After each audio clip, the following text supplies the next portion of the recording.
You are listening to and streaming A More Perfect Union on KBLA Talk 1580. I'm Dr. Nii-Quartelai Quartey, and I'm so delighted to welcome back to A More Perfect Union one of my favorite guests, Lisa Cortés. She is the director and producer of Murder Has Two Faces, and you can find it on Hulu. It is streaming starting this week. And let me tell you, this show is it is a series to watch. Number one, it's from Lisa Cortés. If you've liked the Little Richard documentary, if you've liked her body of work, this is right on point. And it's hosted by co-anchor of Good Morning America, Robin Roberts. I have heard about a lot of true crime series. I didn't think that you would be entering into that foray, but here you are, Lisa. Well, you know what? I didn't know either until the right approach for me came around. What I love about the series is it continues my curiosity as a storyteller of looking at hidden voices and hidden histories. And the basic premise is that there are certain true crime stories that are very well known, but there are lesser known stories that share the same DNA that were eclipsed. They didn't receive the media attention, the resources that would go into helping to solve these cases. And for example, our first episode, we look at Evelyn Hernandez in San Francisco and Laci Peterson. They were both young women in their 20s. They were both 8 months pregnant. Their bodies were found in the same water. There's so much of the DNA of who they were and what the crime, how the crime was enacted upon them. And so the question is, murder has two faces, but why do we only know about one face? Oh my So goodness. that's my jam.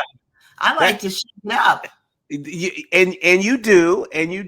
I love the sort of social justice thread that runs between all of these stories.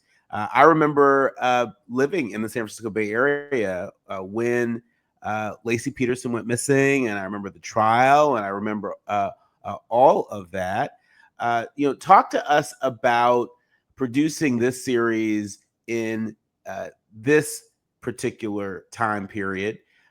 We know that the nation is polarized, and sometimes people don't react so well to the kinds of questions that you all are raising in this docuseries around the justice of some and not for all. We have had a wonderful reception because the aim of the series is not to finger point and say that it's the problem from any one place, but it's a systemic problem.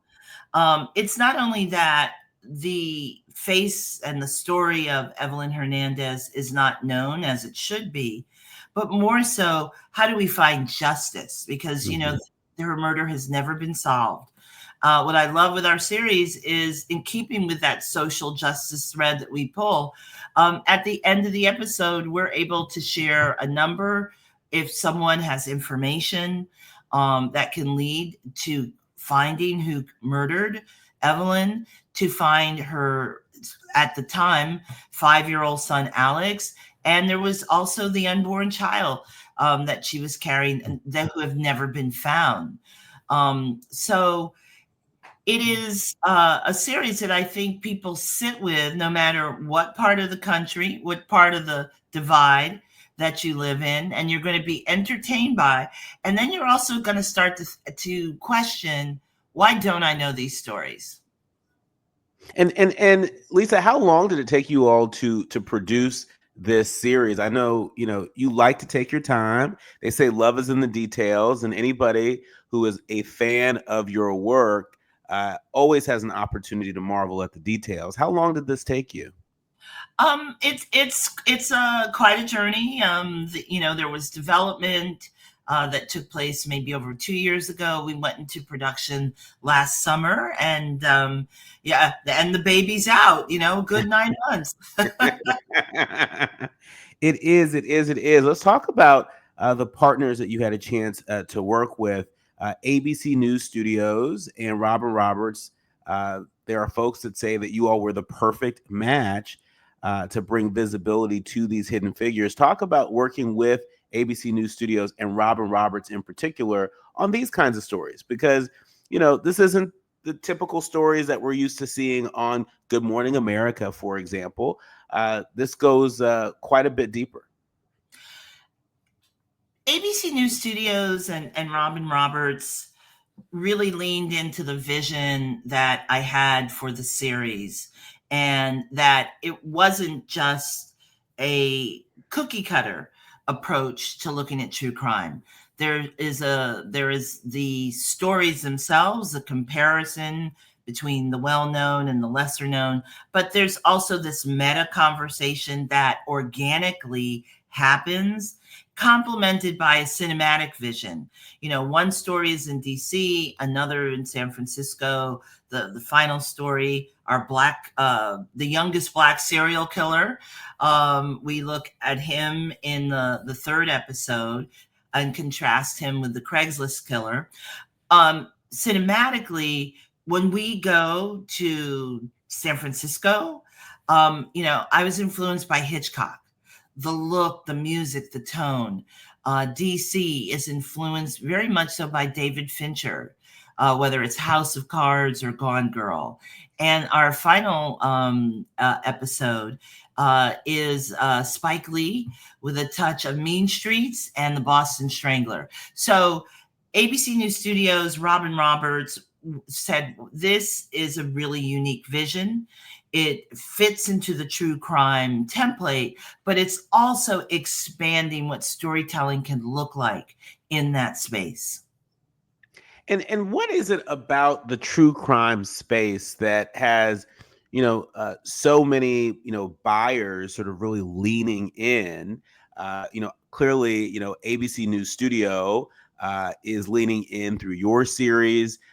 We've had on the host of 2020's Bad Romance as well. What is it about true crime that really has folks leaning in this moment? Well, I think the buyers are leaning in because the audiences are there. I discovered so many of my friends will have shared that their favorite thing to binge is true crime. I think there is the pathos of the story. There is hopefully the resolution of a case. And, people like a murder mystery. And there's something about, I think that you can be in the security of your home and see something that is so challenging, yet at the same time, provocative storytelling.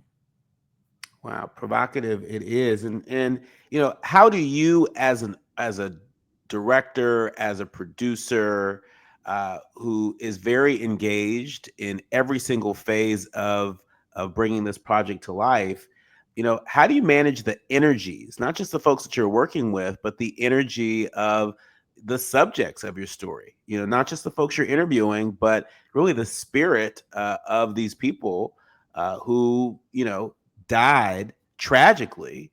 That's a lot for anybody to hold. And so talk to us about what are some of your, sort of your practices that help you to focus on telling their story, giving them a modicum of justice on the screen, but while also preserving your own mental health.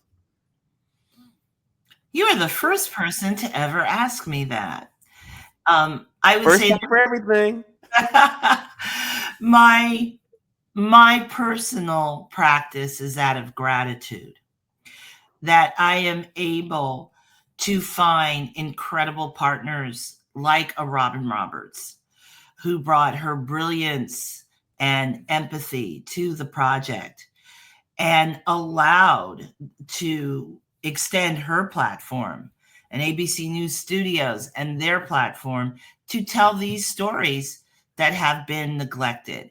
So when you sit in gratitude, you for me, I am thinking of that opportunity, but I'm also so engaged in making certain that these lives that were lost are elevated with dignity, that people become aware of these lights that are still burning brightly for their friends and family, and with the hope that in some cases that justice will be served and there will be closure for the families.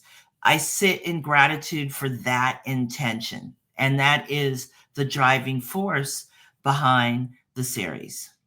That's really incredible. It's really beautiful, especially considering there are so many stories. I'm sure you could tell. I'm sure there are a lot of people that are burning up your phone, saying, "Lisa, come work on this, come work on that." Talk about what you have in your line of sight. Do you intend to continue to do more true crime docu series? What are some of the other ways in which you are looking to express that gratitude and lift up the stories and the voices, of people who might have been trending in the headlines, who trend in the headlines no more? There's definitely more stories.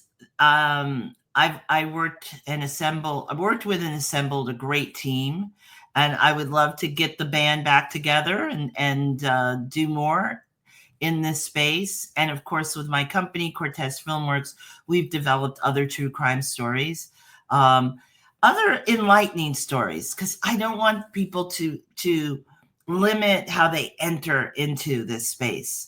Yes, it's true crime. Yes, it's entertaining. Yes, it is questioning, but it is enlightening.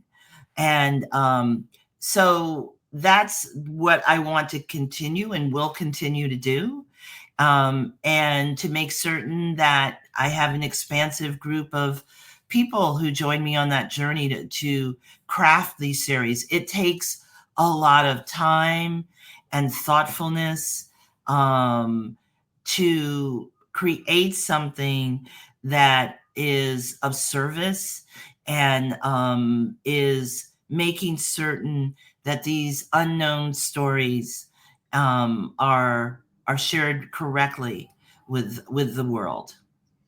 I mean, this is why I really love talking to you so much. Every time we have a conversation, there's always a little nugget that you leave me with, you leave our leaders, learners, and listeners with. And I love the way that you put that, you frame that, sort of enlightening storytelling, right? And especially in a time like this where I think a lot of people feel overwhelmed by the headlines and overwhelmed by, what's happening in the world. And I think your work reminds us that we have access to stories that can raise consciousness and stories that can open up the heart space and enlighten us. It's commencement season, Lisa. And there are a lot of notables that are fanning out across the country. I think this weekend, LeVar Burton will be delivering the commencement address at the Howard University.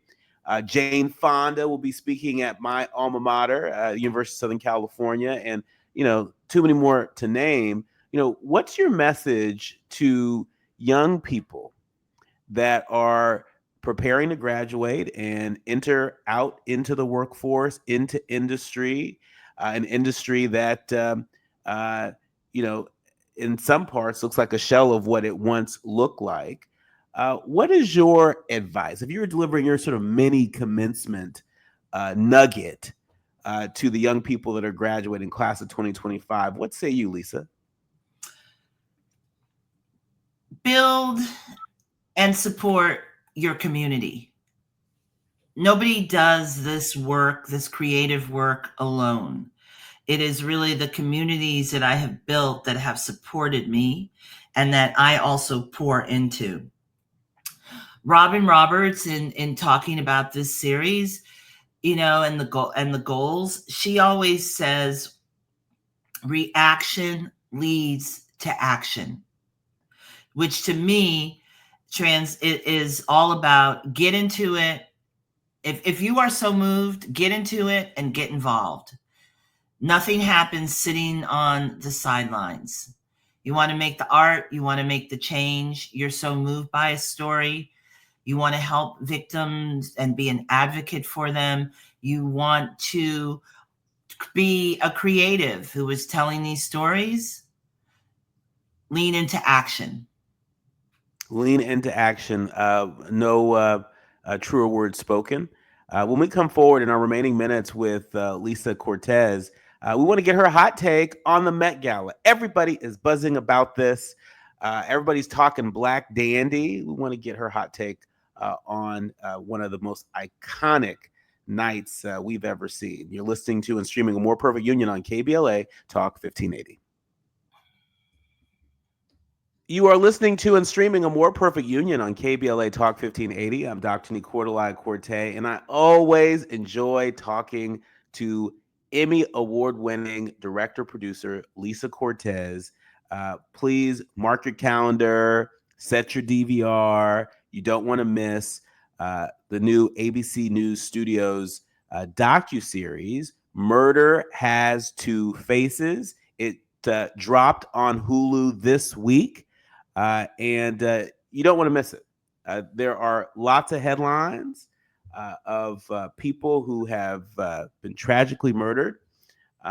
Well, this series attempts to revisit those headlines, to revisit their personhood, to help achieve some level of justice by telling their stories. And pointing out the distinction between, how we talk about and think about and cover stories of different people. Lisa, thanks again for being here. Thank you. And so, switching gears a little bit, I've got to talk to you about the Met Gala. It was the most iconic Met Gala I have ever seen. And in part because I've never seen Black people show up on the Met Gala carpet the way that they did this week. Give us your hot take. What were the most memorable moments for you from this year's Black Dandy themed Met Gala? Well, when we show up, we show out, as you know. And I loved Miss Ross. But, a lot of people didn't get the nuance with Miss Ross. In her dress, she had embroidered the names of her children. So, so much about Black style is about legacy. All of us can look at the family photograph and see over the years, whether we had a nickel or $100, our aunties and uncles and family brought their Sunday best every day. Mm-hmm. And so that, to me, it was reverberating as I watched all of the beautiful people on the steps of the Met. I thought of Andre Leon Talley, who for so long advocated in the fashion space for our representation there. I love Tiana Taylor. She brought the tailoring with a do-rag, she was time traveling in that outfit because there were references to dandyism on this interesting continuum. I stand for Zendaya every day, all the time. I just think she's one of the most smart and super talented visionaries out there, as an actor, but more so as an artist. There's a great mind there that we are just beginning to see how powerful it is in what she manifests. Janelle Monáe, of course, that Paul Tazwell collaborated to bring together the presentation. And then I loved when he peeled back and you saw what she was wearing. It's like, oh yeah, they got the assignment. And of course, the amazing, brilliant Coleman Domingo, who, like, every time we see him, he is representing in the most authentic, powerful way. So that those were all and I could go on and on and on. But I want to make certain that I bring up the name of a sister, Chantal Lewis, who in 2010 published a book called Dandelion. And it was based on her research of going from Brazzaville in the Congo, where there are the sapeurs, the people in the community who dress elegantly, to she travels to Cape Town, she goes to Brixton, she goes to New Orleans, she looks at the Harlem Renaissance. And this book is not only beautiful, but it's a great scholarly piece. And here it is.